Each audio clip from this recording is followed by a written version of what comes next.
हाणे हिजरत जो 9हों साल आहे मदीने में। मुख़्तलिफ़ इलाइक़ा फ़तह थी चुका आहिनि। अल्लाह जे हबीब यमन जेको मुल्क आहे उहो बि फ़तह थी चुको आहे, उन जा कुझु इलाइक़ा। हाणे यमन जी तरफ़ हुज़ूर सल्लल्लाहु अलैहि वसल्लम पंहिंजा 2 जानिसार यमन जा वाली करे मोकिलिया। उन्हनि खे यानी जेको बि इलाइक़ो फ़तह थियल हुयो उन्हनि जे मथां उन्हनि खे गवर्नर करे मोकिलियऊं त जीअं मुंहिंजूं तालीमात इन्हनि माण्हुनि खे पहुचायो।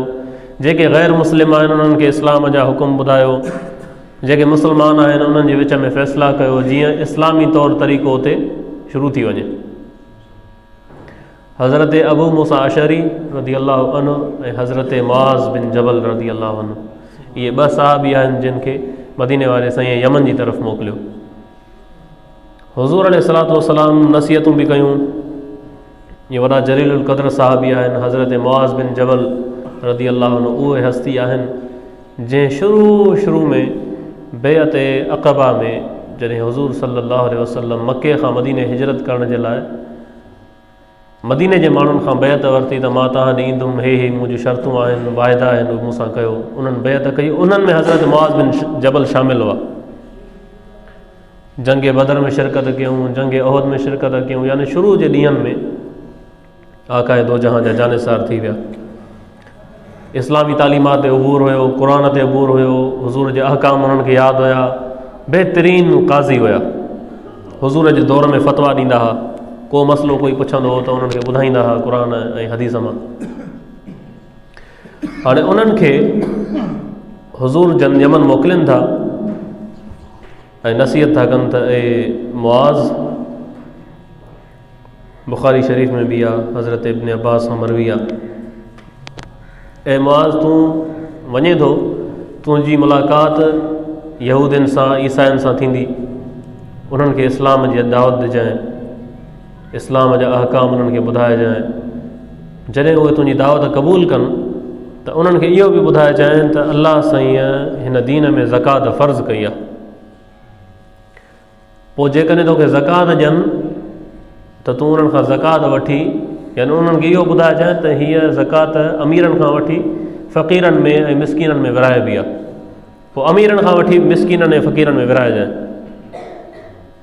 ऐं जॾहिं ज़कात जो माल वठे त बहितरीन जानवर जेको आहे उहो न खणिजांइ, यानी जेको तोखे ज़कात में ॾियनि तूं खणिजांइ, पर हुजे निसाब मुताबिक़।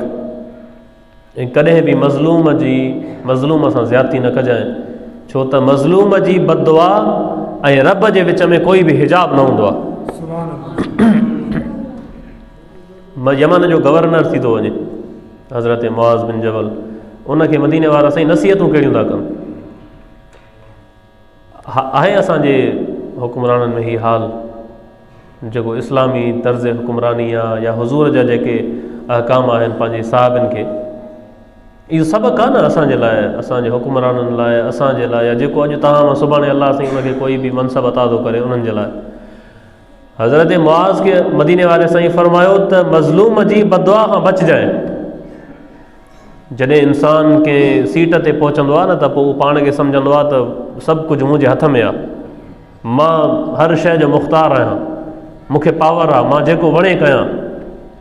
इन शइ खे अल्लाह जे रसूल हिन जी नफ़ी कई त तूं वञे थो, रिआया तुंहिंजे हेठां हूंदी, तोखे हिकिड़ी सीट हूंदी, तूं मनसब हूंदो, तूं काज़ी हूंदे, हक़ जा फ़ैसिला तूं कंदे।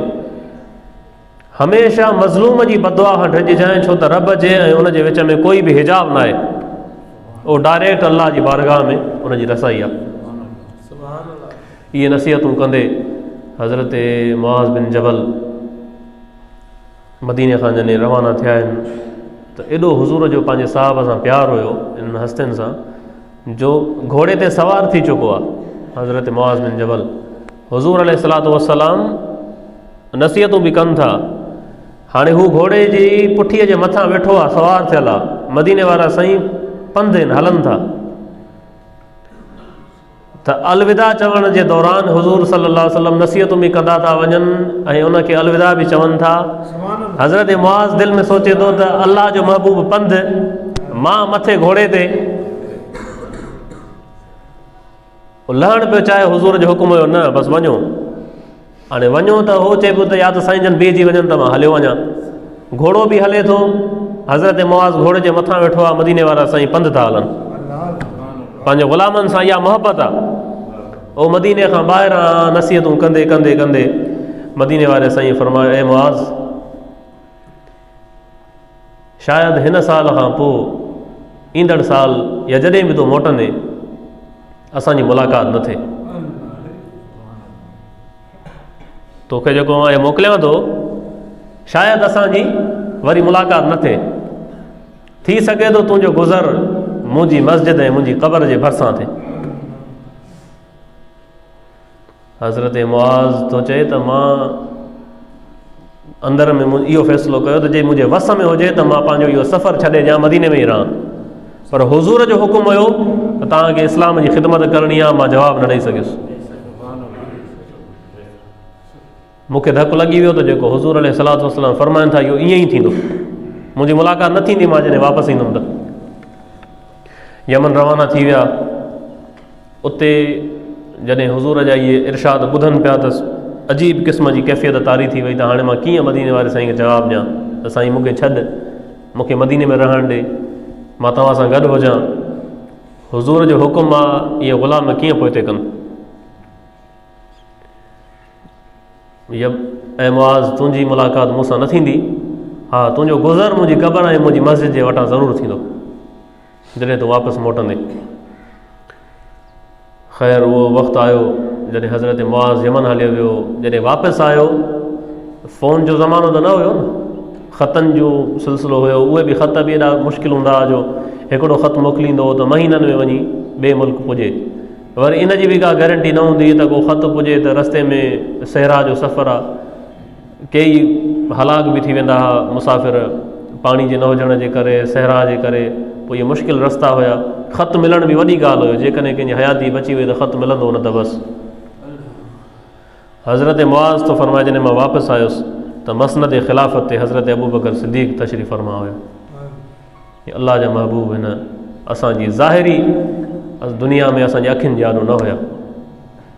उन दर्द खे, उन तकलीफ़ खे इहे हुज़ूर जा सचा आशिक़ जंहिं तरीक़े सां बयानु था कनि, या उन्हनि जी जेका कैफ़ियत आहे उहा असां तव्हां बयानु नथा करे सघूं। सिर्फ़ु इहा महसूसु करे सघिजे थी त हे मदीनो, सॼी ज़िंदगी हुज़ूर सां गॾु गुज़ारण वारा, मके मदीने जो माहौल, हुज़ूर जे तरबियत में रहण वारा, अचानक उहे जॾहिं वापसि अचनि त ॿिन्ही जहाननि जा सरदार, उन्हनि जा रूह रवां, उन्हनि जो साह, उन्हनि जूं अखियूं, उन्हनि जी दिलि जी धड़कन जंहिंजे सदके हले पई, जंहिंखे ॾिसी ॾिसी उहे जीअनि पिया, उहे न हुजनि ऐं उनखां बाद उन्हनि जी ज़िंदगी छा हूंदी, इन जो मक़ाम सिर्फ़ु महसूसु करे सघिजे थो, उहो बयानु नथो करे सघिजे माहौल। इहो तव्हां पाण पंहिंजे अंदर में उन मंज़र खे महसूसु कयो। ऐं मुआज़, जॾहिं तो वटि कोई मसइलो थिए, तोॾे फ़ैसिले जे लाइ अचनि, तूं छा कंदे? साईं मां अलाह जे क़ुर में ॾिसंदुमि। साईं अलाह जे क़ुर में न हुजे को, साईं पोइ तव्हांजी हदीस में, तव्हांजी सुनत में, जे मुंहिंजी सुनत में बि तोखे को मिसाल न मिले, साईं पोइ मां पंहिंजी पूरी कोशिशि कंदुमि त क़ुर ऐं हदीस जे ख़िलाफ़ न वञा ऐं मां पोइ पंहिंजे ज़हन जे मुताबिक़ इज्तिहाद कंदे फ़ैसिलो कंदुमि। जॾहिं इहा ॻाल्हि हुज़ूर ॿुधी त मदीने वारे साईं ख़ुशि थींदे फरमायो, अल्लाह ताला जो शुक्र आहे जो अल्लाह साईं पंहिंजे हबीब खे, पंहिंजे रसूल खे अहिड़ा साथी अता कया आहिनि जंहिंखां उनजो रसूल ख़ुशि आहे। यानी तरबियत एतिरी थी चुकी हुई, क़ुर एतिरो उन्हनि खे अची चुको हो, हदीस उन्हनि खे एतिरी अची चुकी हुई, सुन्नत खां एतिरा वाक़िफ़ थी चुका जो हुज़ूर उन्हनि खे जॾहिं ॿाहिरि मोकिलिनि पिया त आका जी दिलि में इहा घबराहट न हुई त को हे इस्लामी तालीमात खे मसख़ कंदा। यानी एतिरो हुज़ूर उन्हनि खे इल्म ऐं हुज़ूर उन्हनि खे नूर अता करे छॾियो जो कंहिं बि तरफ़ उन्हनि खे काज़ी बणाए, वाली बणाए मोकिलिनि पिया त हुज़ूर अलैहिस्सलातु वस्सलाम मुतमइन थी पिया मोकिलिनि त पंहिंजे रसूल जी तालीमात खे बख़ूबी हे पहुचाईंदा या उनखां आगाह आहिनि।